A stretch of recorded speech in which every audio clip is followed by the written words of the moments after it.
إن الحمد لله وكفى وسلام على محمد المصطفى وعلى آله وصحبه أجمعين. أما بعد، عن سهل بن سعد رضي الله تعالى عنه قال: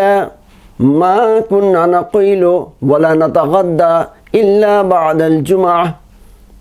وفي رواية أخرى: في عهد رسول الله صلی اللہ تعالی علیہ وسلم. متفق علیہ. محترم ناظرین، قابل احترام خواتین، ابھی آپ کے سامنے صحیح بخاری اور صحیح مسلم کے حوالے سے ایک روایت پیش کی گئی ہے، جس میں اللہ کے رسول صلی اللہ علیہ وسلم کے ایک صحابی جمعہ کے آداب کے تعلق سے اپنا طرز عمل بیان کر رہے ہیں کہ ہم صحابہ جمعہ کے دن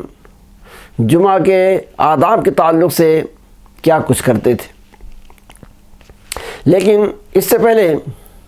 کہ میں ان آداب کا تذکرہ کروں، آئیے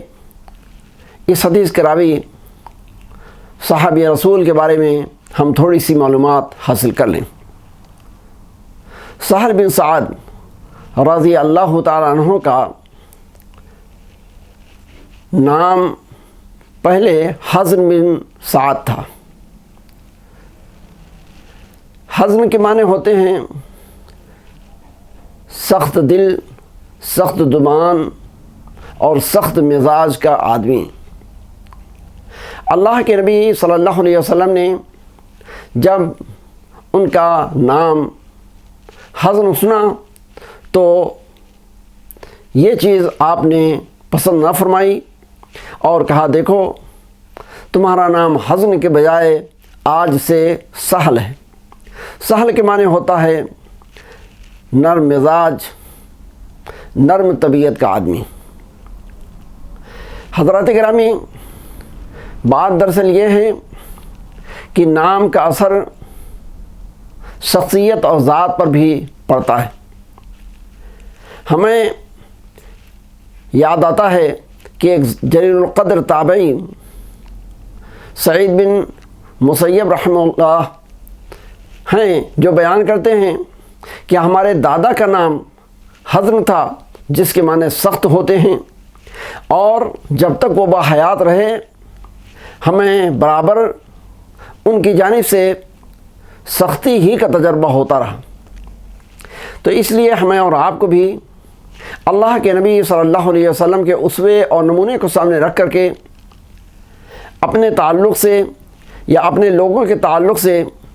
اگر کوئی ایسا نام معلوم ہو جو تعلیم اسلام کے خلاف ہو، اس کا معنی مطلب اسلام کے خلاف ہو، تو ہمیں اس کو بدل کر کے ایسا نام رکھنا چاہیے جو معنی مطلب کے اعتبار سے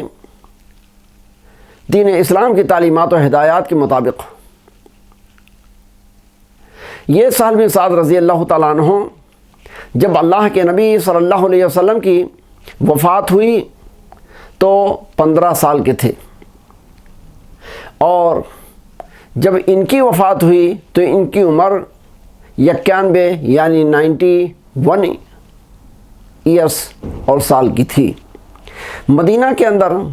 جن صحابہ نے وفات پائی ہے ان میں یہ سب سے آخری صحابی ہیں. اب آئیے میں ان کے ذریعہ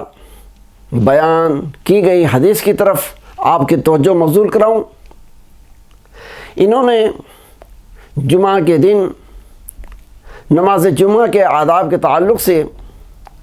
یہ بات بیان فرمائی کہ ہم صحابہ کرام جمعہ کے دن نماز جمعہ کے بعد ہی دوپہر کا کھانا کھاتے اور دوپہر کے وقت جو آرام کیا جاتا ہے وہ آرام کرتے تھے. یعنی صحابہ کرام رضی اللہ تعالیٰ عنہم اجمعین کا لنچ اور دوپہر کے کھانے اور آرام کرنے کے تعلق سے یہ معمول تھا کہ یوں تو عام دنوں میں وہ ظہر سے پہلے کھانا کھا لیتے تھے، لیکن جب جمعہ کا دن ہوتا تھا تو جمعہ کی فکر، اس کے وقت کا اہتمام صحابہ کرام کو اس قدر ہوتا تھا کہ وہ اپنے کھانے کے وقت کو اور اپنے آرام کرنے کے وقت کو نماز جمعہ کے بعد رکھتے تھے، تاکہ نماز جمعہ کے ادائیگی میں کسی قسم کی غفلت، سستی اور دیر نہ ہو۔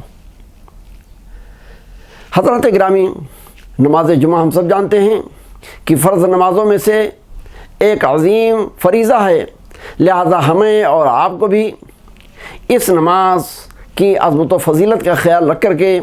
برابر اس کے بارے میں فکر مند رہنا چاہیے، اور ہر وہ ادب اور طریقہ اس کے متعلق ہمیں اپنانے اور اختیار کرنے کی کوشش کرنی چاہیے جو نبی کریم صلی اللہ علیہ وسلم سے ثابت ہے۔ یہاں پر ہم اور آپ سن رہے ہیں کہ صحابہ کا معمول جمعہ کے دن دوپہر کا کھانا کھانے کے تعلق سے اور دوپہر کے وقت آرام کرنے کے تعلق سے یہ ہوتا تھا کہ وہ نماز جمعہ سے پہلے کھانے آرام کرنے کے بجائے نماز جمعہ کے بعد دوپہر کا کھانا کھاتے اور دوپہر کے وقت آرام کرتے تھے۔ یہ اللہ کے نبی صلی اللہ علیہ وسلم کی سنت ہے، لہذا جمعہ کے دن ہمیں اور آپ کو بھی اس کا اہتمام اور خیال کرنا چاہیے۔ یہاں پر ایک خاص بات اور ہے کہ صحابہ کرام رضی اللہ تعالیٰ مجمعین، جنہوں نے دین و دنیا کے اعتبار سے زبردست ترقی کی اور ہمارے اور آپ کے لیے نمونہ ٹھہرے، ان کے معمول کے اندر یہ چیز بھی شامل تھی کہ دن کے اندر جب ان کو آرام کرنا ہوتا تو اس کے لیے ان کا وقت دوپہر کا ہوا کرتا تھا۔